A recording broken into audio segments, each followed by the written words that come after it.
Assalamualaikum warahmatullahi wabarakatuh. Saya Deva Anjeli, mahasiswi Universitas Mercu Buana, Fakultas Ekonomi dan Bisnis, Program Studi Manajemen S1. Di sini saya akan menceritakan kisah Nabi Isa alaihi wassalam, di mana sebagai bentuk tugas besar 2 dari mata kuliah Pendidikan Agama Islam. Berikut kisah dari Nabi Isa alaihi wassalam. Kisah Nabi Isa alaihi wassalam adalah kisah yang tergolong lengkap diceritakan di dalam Al-Quran, terutama mengenai wafat dan kedatangannya di dunia pada akhir zaman yang penuh tanda tanya. Sebagian berpendapat bahwa kematian yang terjadi pada Nabi Isa adalah kematian pada umumnya, disalib, dan sebagian lain berpendapat bahwa jasad dan ruhnya diangkat oleh Allah dalam keadaan hidup. Begitu pula mengenai kedatangannya pada akhir zaman. Sebagian berpendapat bahwa Nabi Isa akan benar-benar muncul sebagai pertanda akan terjadinya kiamat. Namun, sebagian lainnya menyatakan bahwa bukan merupakan kepastian bahwa Nabi Isa akan muncul kembali, karena Nabi Muhammad telah dinobatkan sebagai penutup para nabi dan rasul.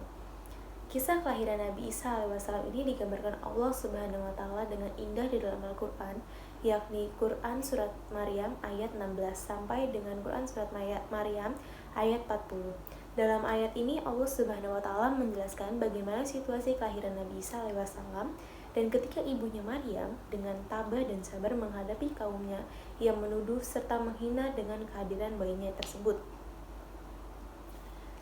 Selanjutnya, kisah Nabi Isa alaihissalam.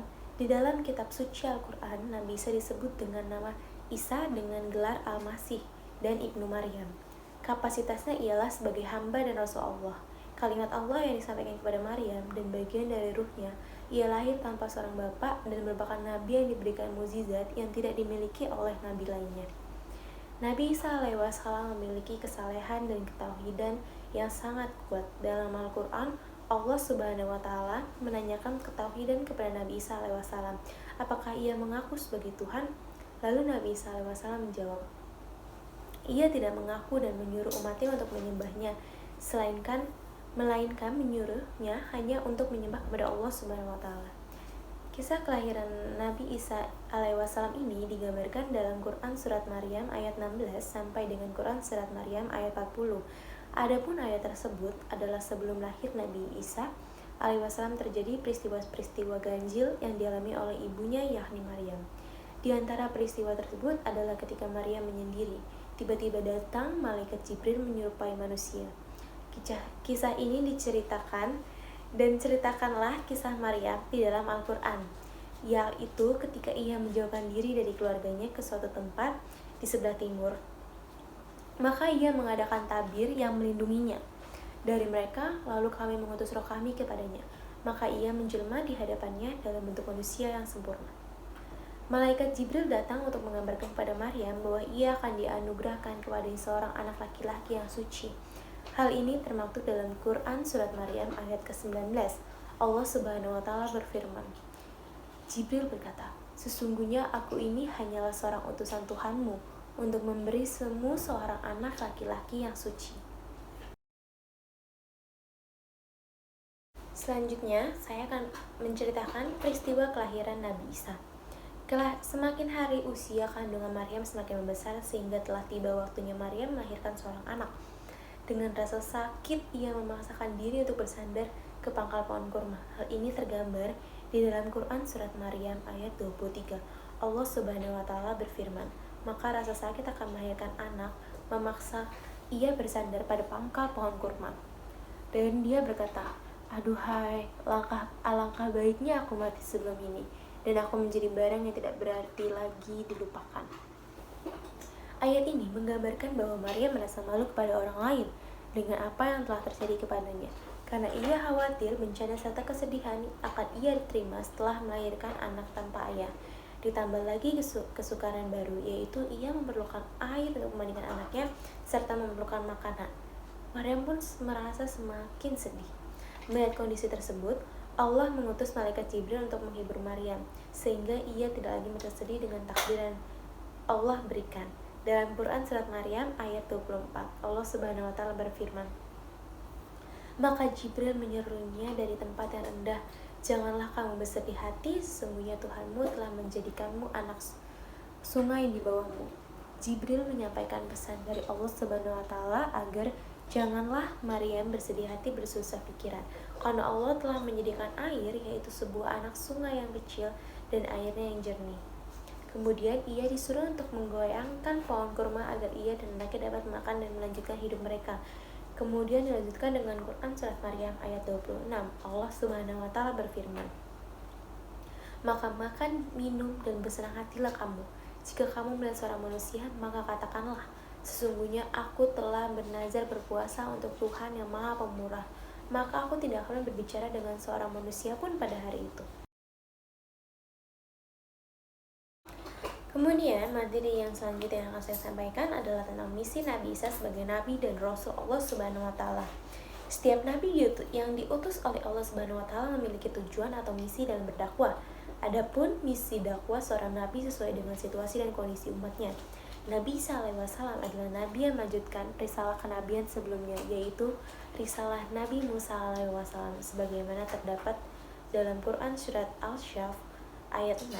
Allah Subhanahu wa taala berfirman, "Dan ingatlah ketika Isa ibnu Maryam berkata, 'Hai Bani Israel, sesungguhnya aku adalah utusan Allah kepadamu, membenarkan kitab sebelumku yaitu Taurat, dan memberi kabar gembira dengan datangnya seorang Rasul yang akan datang sudahku yang namanya Muhammad.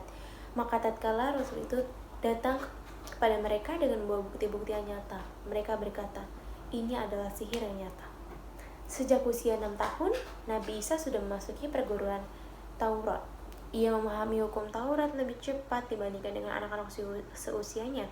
Pada usia 12 tahun, dia bertanya jawab soal Taurat dengan orang-orang Yahudi yang jauh lebih tua, baik soal hukum sampai soal ketuhanan. Setelah Nabi Isa alaihissalam berumur 30 tahun, malaikat Jibril yang datang sebagai utusan Allah Subhanahu wa taala untuk mengangkat Isa menjadi Rasul Allah, menyambung pelajaran yang pernah diajarkan Rasul-Rasul sebelumnya, dan memberi kabar kepada manusia tentang kedatangan seorang nabi terakhir, yaitu Nabi Muhammad SAW. Materi selanjutnya adalah tugas Nabi Isa mengabarkan kedatangan Nabi Muhammad SAW. Salah satu tujuan Nabi Isa SAW yakni memberitakan bahwa di kemudian hari akan diutus oleh Allah Subhanahu wa taala seorang rasul, yakni Nabi Muhammad SAW, yang dibekali sebuah kitab suci Al-Quran yang berisi ajaran-ajaran Allah Subhanahu wa taala yang membenarkan kitab-kitab suci sebelumnya yang akan disampaikan kepada manusia. Sesuai dengan Quran Surat Asy-Syaf ayat 14. Kemudian, Nabi Isa semakin berani mengoreksi para ulama Yahudi yang dianggap menyeleweng dalam ajaran Taurat. Dalam berdakwah, Nabi Isa alaihissalam terkenal sebagai seseorang yang sering berkelana atau berpindah-pindah tempat untuk membawa kabar gembira akan keselamatan.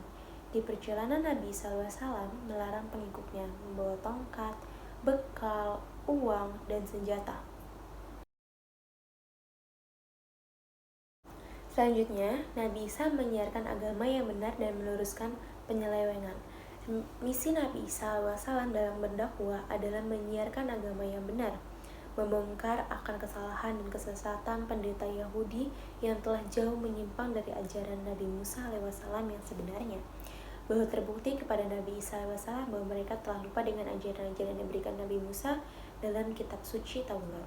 Sudah banyak pula yang tidak kenal kepada Allah Subhanahu wa taala. Nabi Isa alaihissalam menyampaikan kehadirannya, memerintahkan untuk menyembah Allah Subhanahu wa taala. Hal tersebut diungkap dalam Quran Surat Al-Zukhruf ayat 63-64. Allah Subhanahu wa taala berfirman, "Dan tatkala Isa datang membawa keterangan, dia berkata, sesungguhnya aku datang kepadamu dengan membawa hikmat dan untuk menjelaskan kepadamu sebagian dari apa yang kamu berselisih tentangnya. Maka bertakwalah kepada Allah dan taatlah kepadaku. Sesungguhnya Allah, dialah Tuhanku dan Tuhan kamu. Maka sembahlah dia, ini adalah jalan yang lurus." Untuk materi yang terakhir, saya akan menjabarkan mukjizat yang diterima Nabi Isa alaihi wasallam. Mukjizat yang dimiliki para nabi sebagai pemberian dari Allah Subhanahu wa taala untuk menghadapi para penentangnya dan memperlihatkan kebenaran kerasulan serta kenabiannya, sehingga ajaran yang dibawanya dapat diterima oleh manusia, baik pada masa Nabi maupun sesudahnya. Dan adapun mukjizat yang dimiliki Nabi Isa SAW yaitu yang pertama dapat berbicara dengan manusia saat masih dalam buayan. Hal ini terjadi ketika ibunya datang kepada kaumnya dan mereka menuduh Maryam berzina.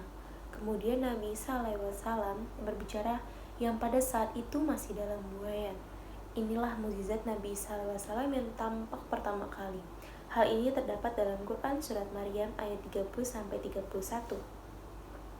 Berkata Isa, "Sesungguhnya aku ini hamba Allah. Dia memberiku Alkitab Injil dan dia menjadikan aku seorang nabi. Dan dia menjadikan aku seseorang yang berkati di mana saja aku berada.